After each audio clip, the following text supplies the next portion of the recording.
So welcome everybody. After lunch slot, lots of tired people, no pressure for me whatsoever, of course. I'm Emery and I run Depict Data Studio. For those of you who have seen me speak in the past, I used to be a one-woman shop, and then I recently had to do some rebranding because the business had grown and I added a bunch of teammates. So this is the new website that actually came out about an hour before baby number 2 was born. The marketing team was texting me, the website's ready, there are thousands of visitors, everything's crashing. And I was like, water broke, gotta go, BRB.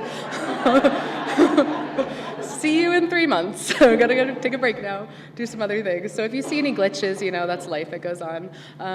Today, I'm talking to you not just about data visualization, but I thought it would be fun in front of several hundred of my closest friends to talk about some of the mistakes that I've made over the years. So I'm gonna talk to you about data visualization lessons I learned the hard way so that you don't have to, so that you don't have to spend years and years of your precious lives and your precious limited time banging your head against the wall with the same data viz mistakes over and over and over again. Okay, so I reflected over the past 10-ish, 15-ish years that I've been doing data viz for the main focus of my work, and I actually came up with about 20 big mistakes, and then I thought, oh my goodness, I've made all of them under the sun, but I'm gonna focus on 5 of them today. So grab your notebooks. I know we got really nice notebooks when we checked in this morning. Grab those, grab your pens. I'm gonna give you these lessons to save you some heartache along the way.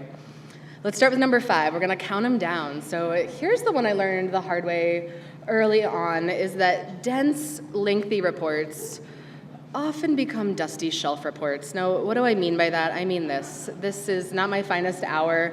This was one of the, I hear some groaning. Yeah, this was me trying to transition from an academic setting into a real life work setting when I worked inside a lot of nonprofits as their internal evaluator, their internal learning specialist, and having a very bumpy transition. Now, you can see that I didn't write just 2-page reports. I went on and on and on and on. And you can imagine that our social workers and caseworkers and mental health counselors just ate these up. Now, in my defense, I didn't have all words. I did have some tables in there about means and who doesn't love standard deviations to 2 decimal places. Yeah, woo! And correlations and p-values and regressions and beta weights and graphs made right in SPSS or SAS, just pasted in a Word without any editing whatsoever. I used to email these off to people and I wouldn't get any response, and you know why. I was trying so hard. I would work long hours and I would crunch more numbers and I'd spend more time, Googling how to do different statistical things on YouTube, and I'd check out books from the library about how to do stats even better, and that wasn't the problem. I think this presentation was the problem, and the huge disconnect I had with my audience.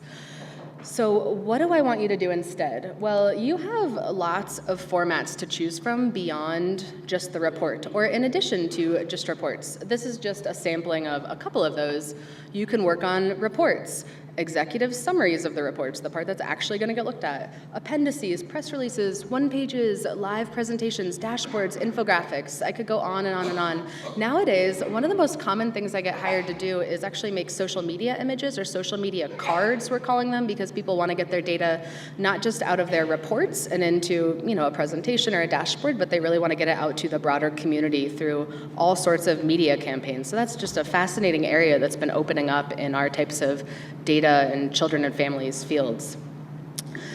As you're still writing reports, though, this is what I wish I knew earlier. I wish I knew about the 30-3-1 approach to reporting. Have you heard about this? Is this new? This was new to me, so I learned it along the way. Here's how it goes. You write a 30-page report. You're limited to just 30 pages. If you can limit it to 10 pages, that's even better. I'm talking about the couple of you who, hopefully this is just a couple of you, have the 100-page dusty shelf report, so you're gonna limit that one just to 30 pages. And you have to really summarize. Just 30 pages. Unlimited appendices, you can put all of your tables, all of your data collection instruments, they can all go in the back, but just 30 pages of really hardcore, interesting stuff that you want to share with people. And then you write a separate 3-page summary and a separate 1-page summary. The idea is that you get people's attention with the 1-pager and make them want to go read the 3-pager, and that makes them want to go read the 30-pager. And maybe a couple of the data nerds, and I say that very endearingly, I'm a data nerd for sure, we're the people who want the appendix or the raw data. So you have something for everyone, and you've customized it more. I go around the country teaching about data visualization, and I was in Wisconsin last year with a team of public health researchers, so a little bit different topic area from you all. And I taught them about the 33-1 approach, and they took it to the next level. So here's where they started at. They had a 130-page report about HIV prevention in their community and their plans of what they were going to do differently, and lots of HIV/AIDS data packed in there. And after the training, they shrunk that down to a 10-pager, so not quite 30 pages, but 130 pages to 10. Great, job well done. I'm not going to nitpick there. That's a huge accomplishment. And then they also made a 1-pager. It's mostly text-based still. It's just text boxes and icons and Word, no fancy software or anything. And then I was emailing them saying, like, thanks for sharing this with me. This is amazing. I can't believe you did this much. And then they said, well, we didn't stop there. We weren't just going to do a 1-pager. They also developed an entire media campaign. And this is epidemiologists and researchers and data types making these images themselves. They came up with the photographs. They photographed and interviewed real people in the community. They came up with the fonts and the messaging and the colors. And then they put all of these messages on buses in Wisconsin to get the data into conversations. They even have billboards throughout Wisconsin as a result of this cool project that started as a 130-page Dusty Shelf report. So hopefully this is just sparking some ideas for you, thinking about different ways you can communicate data based on who your audience is. Are people going to open a PDF? Are they going to attend a conference to learn about data? Maybe you need a media campaign. The possibilities are really endless. Here's what I wish I knew. I wish I knew about the 33-1 approach. Try this. As you apply it to your own work, let me know. Email me. Those are my favorite emails to get. Then I can go brag about your work in one of my next sessions. Okay, counting them down. Lesson 4. Some graphs are throwaway graphs. Yep. I learned this one the hard way too. So let's say you're tracking something over time. Lots of us are tracking things over time. I work with a lot of foundations and grant-making agencies, so we have things like this. This is just the number of grants that a foundation gave out in the community, just pure number of projects they funded based on, arts or health or whatever they were funding. So when you have a regular old line chart with just one line, good to move on. That's a perfect chart. But what happens in real life is the spaghetti line. This looks familiar to a few of you, so you've encountered this. It's not your fault when this happens. Don't fret. You haven't done anything wrong. It's just the way the numbers were, the percentages were. They just happened to be really close together, really tangled, really smushy in there. Impossible to read. Now, I made these in my very first job, transitioning from an academic setting into real-world settings, and my boss printed this out, and she stood over the printer with me, and she traced her hand on the lines, and she said, Anne, are you really expecting people to have to print this out and trace it with their finger? This is a throwaway graph. And I went and cried in the bathroom because I was so frustrated because I didn't know what to do instead.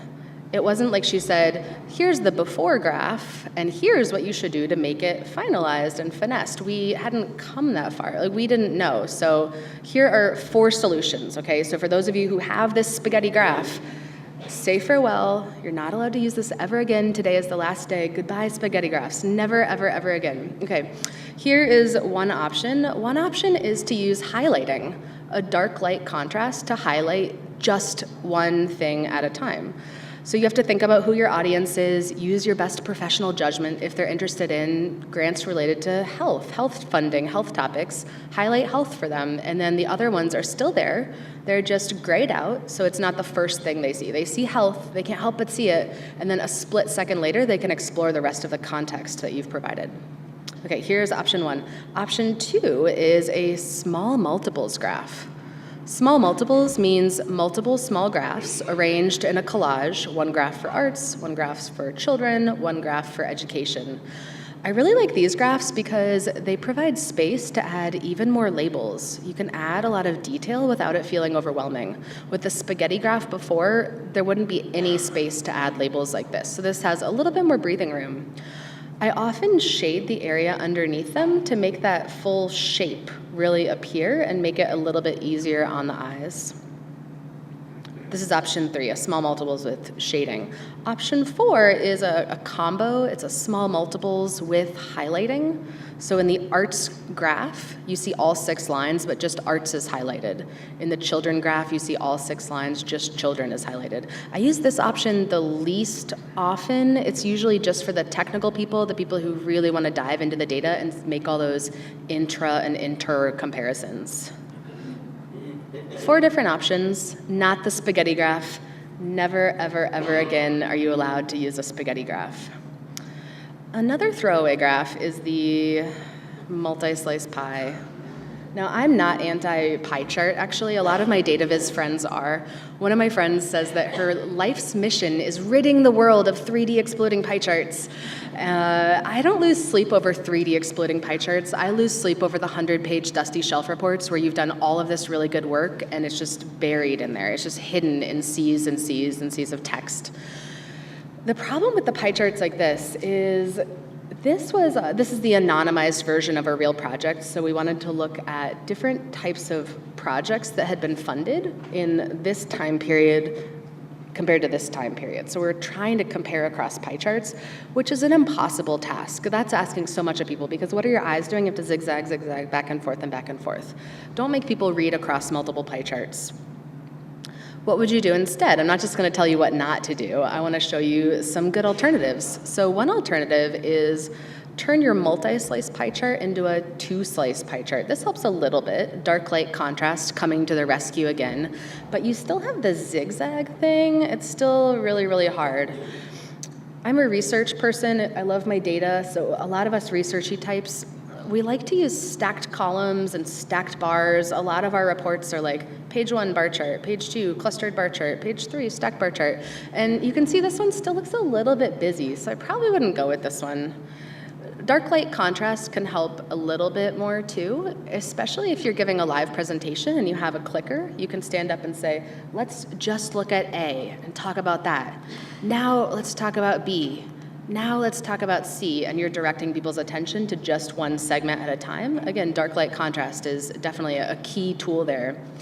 I usually just break this up across multiple slides when I do it that way. I try not to use built-in animation to PowerPoint. It always seems to malfunction on me. I just click the buttons wrong. I give a lot of webinars. It doesn't work well in webinars. It really only works in live settings, so slides are free. You can use as many as you need to get this effect if you need to. Since it's patterns over time in those 2 pie charts, I also tried a line graph. But what type of graph is this? It's that spaghetti graph again, because everything kind of overlaps and crisscrosses, and you kind of don't know what to look at. Same solutions with the spaghetti graph. You could use dark light highlighting to guide people's eyes to just one thing at a time, or small multiples, broken out into areas that had increases and areas that had decreases. Another option would be a dot plot. Have you seen dot plots before? There's research behind dot plots, actually 30 years of research dating back to the 80s. William Cleveland and all of his colleagues over the years have studied this, and lots of cool data viz research is going on nowadays too. So we know that pie charts with 1 million slices are really, really hard to read, and then kind of there's step ups and then another step up and a step up with different graphs, and which ones are going to be most easiest in terms of speed and accuracy. And dot plots time and time again come out as the top tier of being really easy to read. There's something about having dots along the same line so you can make the comparisons easier and see the distance between them that could be helpful. No more pies with multiple slices. Don't make people zigzag their eyes back and forth. Don't make people try to distinguish those little slices from one another. That's asking a lot of people who are really busy and have lots of things on their plate. I wish I knew earlier in my career that there's always a more effective alternative. You don't have to go cry in the bathroom if you make a throwaway graph. You just, refer to the slides that I'll post on the app for you and find some good alternatives. Here's lesson 3. Our brains are great at single tasking, not multitasking. We don't do so well with multitasking in graphs. So let's look at maps, for example. Standard maps has some color coding like this. If you really want to confuse people, you can call them choropleth maps to just throw some more jargon out into the world. Choropleth maps, it just means color-coded. Now there's a problem with traditional maps. Do you know what it is? There's a problem here. We've got states of varying sizes. So you have huge states like Texas or California, and then you have teeny tiny states like Delaware and a lot of the northeastern states. No matter how dark you shade in teeny tiny Delaware, it's always going to be dwarfed by enormous Texas. And it doesn't matter what color palette you use, you're going to use your branding, not mine, so that it matches your logo. It doesn't matter which colors you use. The problem is the same. You can barely see teeny tiny Delaware in there compared to enormous Texas. You're asking people in regular maps to make 2 comparisons at a time. They're having to look at size, land area, square mileage, acreage, and they're looking at color, which one's darker and which one's lighter. And our brains are pretty good, but that's still kind of a lot of work to do all at once. These differences have a fancy name in data visualization. They're called pre-attentive attributes. These are the attributes that you notice instantly. You don't have to think about them. You just know. You know that, let's look at orientation in the upper left. You know that one line is a little bit tilty. I don't have to tell you. You just see it. You just know. So in a choropleth map, what you're asking people to do is compare size. Do you see size over there, like big versus small? And you're asking them to look at color, look at intensity or hue. And that's a lot going on for our brains. I'm not the only one who's had a problem with this. This is a big deal in the data viz world and cartography world. So enter the tile grid map. Have you seen these with squares? Tile grid maps.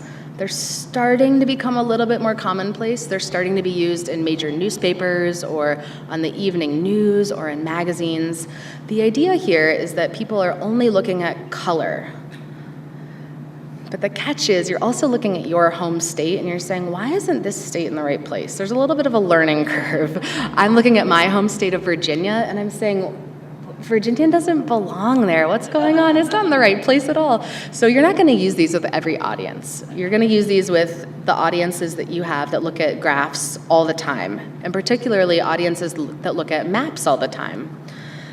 These are used a lot by very serious research organizations. The Urban Institute uses tile grid maps with miniature line charts overlaid to look at prison sentences and how prison sentences are getting longer. Child Trends, a great child and family research organization, they use tile grid maps with clustered bar charts overlaid on them. CNN uses tile grid maps to talk about election forecasts. There are little arrows in there and they're color-coded to political parties. Even National Geographic uses tile grid maps to talk about well-being scores with smiley faces, happy faces, or frowny faces.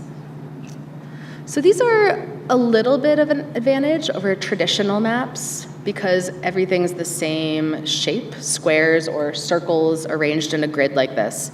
But they're not perfect because the shape isn't just right. So the team at NPR, they solved this kind of. They sat down in their conference room and they said there's gotta be a better way. Enter the hex map. The hex map saves the day here. And I love this. This is from their blog post about it. Can you even see the sketches on the, like they're literally just using scratch paper in their conference room. And they were thinking about, well, squares or circles can only be arranged in so many different ways. It's kind of a rigid arrangement structure because there are only 4 edges. But if you have hexagons with 6 edges, there's just more flexibility in how you arrange these tiles on the page or on the screen. So a completed hex map might look something like this. It's a little bit truer to the US size, kind of the shape that you're expecting. The states are still, not quite in a perfect spot. It's a little bit better than the square version. If you really want to confuse people with maps, you wouldn't use a hex map, you'd use a cartogram, which I call a melty map or a Salvador Dali map is what it makes me think of. Cartograms are for confusing people, yes, but also for graphing something other than land size. So let's check out California. You're not graphing the land size of California, you're graphing some other variable, in this case, electoral votes, also color-coded to party. Don't use these, only if you're a cartographer for a living and you only share data with other cartographers who know what's going on. Don't bother. I just want you to know that these exist. Okay, but out of the winners, which one are you gonna go with? A traditional geographic map, a square map, a hex map? Let's take a peek. So one advantage one thing we need to consider is what we call the Alaska effect, which is where big states like Texas or Alaska dwarf tiny states like Delaware. So the square map and the hex map, we're good there. No more Alaska effect dwarfing those small northeastern states.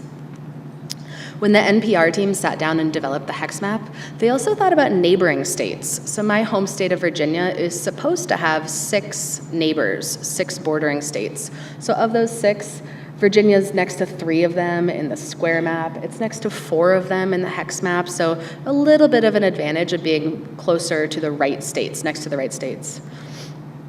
They wanted the map to have the true southern tips. They said you have to have Florida and Texas down there on the south. So thumbs up for the hex map there. It gets a little bit closer. And they also wanted this Great Lakes shape. They said the Great Lakes are a really unique US feature. We have to have those 2 notches cut into the map. So the hex map, thumbs up there. It meets those.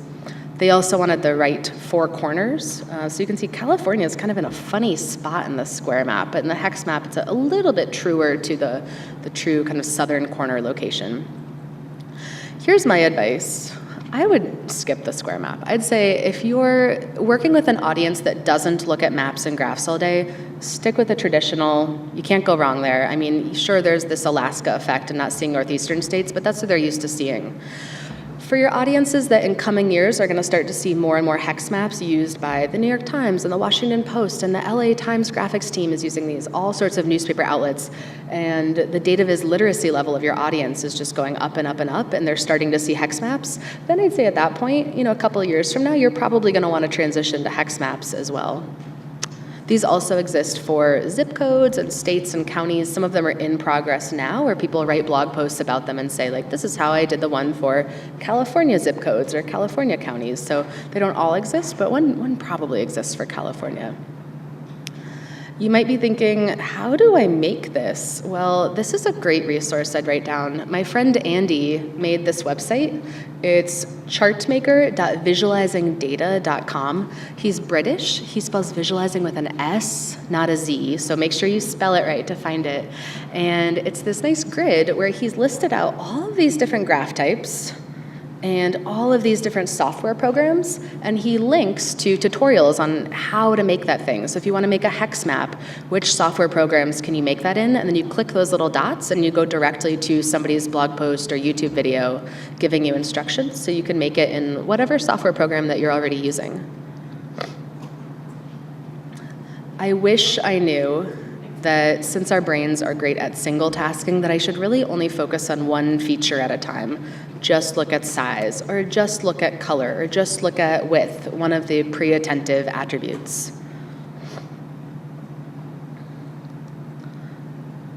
Here's the second most important lesson that I had to learn the hard way.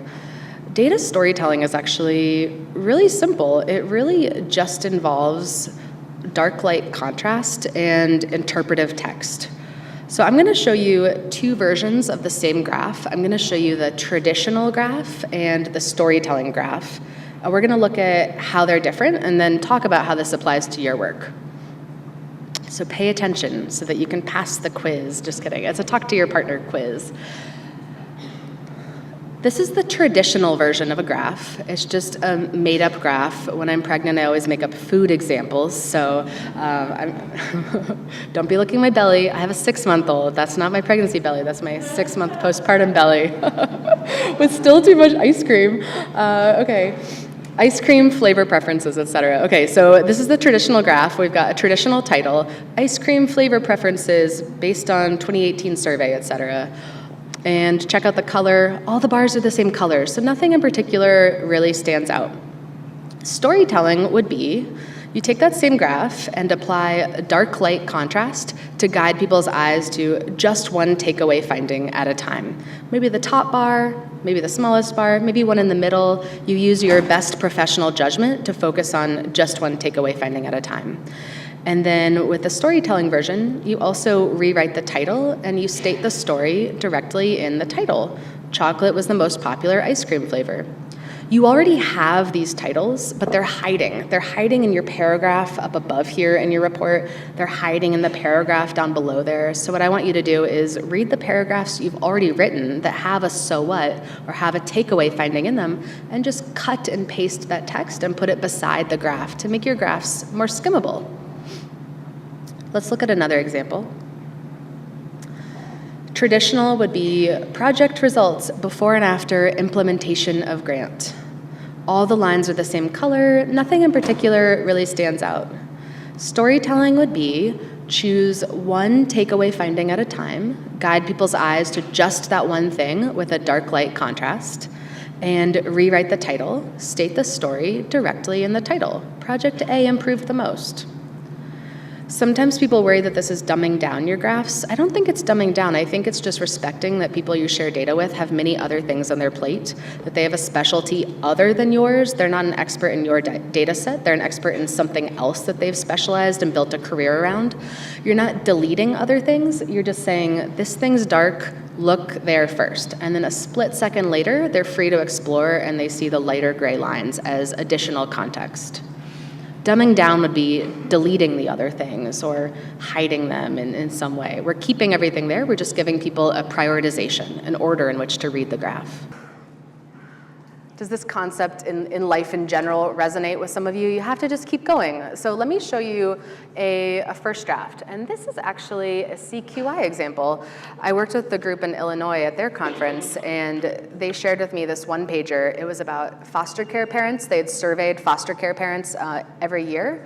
And I really liked it, and I thought, I'm gonna make this over for you. So we remade it, and they said I could use it in settings like this as long as I just covered up their acronyms, like the name of their agency. So that's why some of the text looks a little choppy, because there's text, like white little rectangles covering it up. Okay. So this was their final version, but I'm gonna give them the benefit of the doubt and call this their draft, okay? So let's zoom in and look at their draft a little bit more. There are a couple things just from a decluttering aspect that I just really, really wanted to clean up. And decluttering just means you take the default software settings and just in 60 seconds, this is a low-hanging fruit edit, 60-second edit, you just delete, delete, delete, delete, delete. So things like removing the gray background shading, the colors of the bars are gonna pop out a lot more. There's gonna be more dark light contrast if you remove background ink and unnecessary ink, things like that. And then, I wanted to kind of rearrange the title. Do you see how FY17 comes first and FY16 comes second? It was like this weird reverse chronological thing, so I wanted to address that. We wanted to have a simple one-pager that they could share at their staff meeting and they could talk about. So just, really, really simple one-pager. And they said this had to be one page. It couldn't be 2 pages, it couldn't be 3 pages, just 1 page, which is a very fun, kind of fun, like creative constraint that I had to work in. So I didn't get this right the first time. Neither did they, because that's life. You have to just keep iterating and going. So I'm gonna show you 4, no, maybe 5 drafts, and they get a little bit better. So the first one I'm gonna show you, I'm watching your faces. I don't want you to go, ugh, because that's my feeling too. Okay, so I don't need to see it. I don't need your negativity. It's not perfect. It's not perfect. Okay, here it is. It's a little bit better in some ways, but it's not good in other ways. So things that we changed right away was we kept the title. We just bumped it up over to the left-hand corner. There's research showing your eyes go to the upper left first, so we put it there rather than centered. We added a simple little subtitle. They had in their previous version, they had N equals 24. That's researcher academic language. We don't do that in real-world settings. We just said, this year, 24 foster parents responded, like plain everyday language, so people know what the N is. Instead of ordering the survey questions by 1, 2, 3, 4, 5, the order they were on the survey, we grouped them into categories. And then we showed both of the results. Now here is where it falls flat, is the graphs themselves. The worst thing about this visual is actually the visualization itself. I tried to make little mini line charts. They're supposed to kind of slope upward or slope downward to show if something improved or not, and they don't slope. Like, they're too small, they're too short. But we had to fit this on one page, so they're just, like, if these were this tall, you could see if there was an improvement or not. They're too small. So, we tried. This was draft 1. Here's draft 2. I tried column charts These are supposed to be 2 columns next to each other to graph each fiscal year's results. But it doesn't even look like column charts because they're too short. They're too smushed in there. They kind of just look like funny little squares or funny little rectangles. So that one's out. We tried color coding. It kind of just looked too colorful. There was too much color. I think if we had space, if we could have a blank row, a white row in between the groupings, in between the colors, maybe that would have worked. It was just like too many colors on the page. However, finally by draft 3, we noticed that this column in general is lighter and this column in general is darker. So we thought, oh, finally in draft 3, we actually see a pattern in the data that was masked before, that things are generally getting better from one fiscal year to the next. Like people are responding more positively on this survey. So we thought, okay, let's take that idea and run with it. So we tried checkboxes to show whether something improved or not. And this almost worked, except it was almost too positive.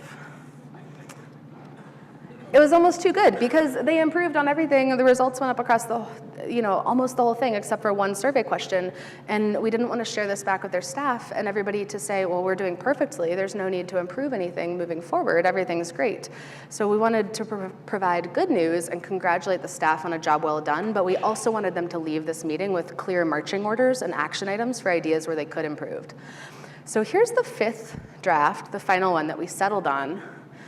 We graphed the size of the improvement from one year to the next. We just graphed the difference. It's called a deviation chart, and you can see everything's going up. Mostly there's that one question that went down. So it's a good way, a nice balance of positive and negative findings to say, hey, you're doing a great job. You've really been working hard. We've been really strategic with how we've done our work, better and better and better. Look at all these areas where we've improved. And they could see, well, where did we improve the most? Sorted down to the least. And what about the one thing that we're not improving on? So it seemed like the right tone that we wanted in our meeting. This is just plain old Excel, PDF'd, and shared as a meeting handout, so you don't need any fancy software to do this. I make a lot of one-pagers right inside of Excel or PowerPoint. Imagine if we would have just given up after the first draft. You have to just keep going and keep iterating and keep drafting. And even somebody like me who does this for a living, I still have to make multiple drafts until I kind of get it right and share them with people along the way. So that's the first kind of most important top priority lesson I wish I would have known better and known earlier, just to keep going until you get it right. We've covered a lot, even in this short session, so you don't have to take all of these 5 lessons and overhaul all of your graphs right away. And if you've got slideshows for your session right after this, don't go remake your graphs or your spaghetti graphs after this. Don't worry about it. Just take one thing that you've learned after today and apply it. Change your pie chart into something else, or change your spaghetti line chart into something else. And then keep going and try another technique the next time, and keep going and try another technique the next time. And pretty soon your work is going to get out of your spreadsheets and into your conversations more and more and more as you continue applying these techniques. And then please reach out by email a week from now, a month from now, a year from now as you apply this, and let me know. Somebody actually over lunch, they said, oh, we were in your session last year and we applied what we learned and we gave it to our judge, and our judge said this is so much better. I can understand what you're saying now. Like, this is really readable. And I thought, good, I'm here with my jet lag and my time zone difference, and I'm homesick, missing my girls, and then things like that really brighten my day and kind of help me keep going and give me my fuel. So please reach out and let me know as you've used this. I'll give you a virtual high five and a virtual hug to keep you going too. Okay, thank you so much.